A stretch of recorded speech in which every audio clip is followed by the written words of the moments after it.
Hi guys, welcome back with me again in this channel. On today's tutorial, I'm going to show you how you can insert SIM card into Vivo Y19. So in here, what you need to do is prepare your phone, your Vivo phone, and then the SIM card ejector, this one, and also the SIM card that you want to insert into the phone.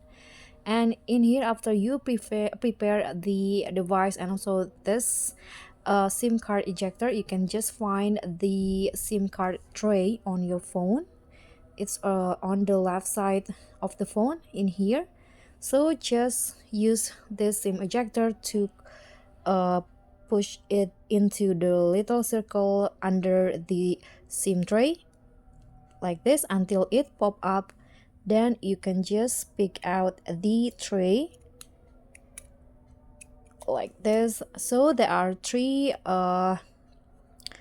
available spot in here. So the first two is for the SIM card and the last one is for SD card. So you can just place it in here, the SIM card, and then put it back to the tray, to the phone like this,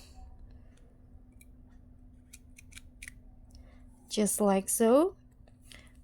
Let's see if it's a success. Okay, so now the SIM card has been inserted. And that's all for me. Thank you so much for watching. Don't forget to like, comment, and subscribe. Also, click on the thanks. Bye!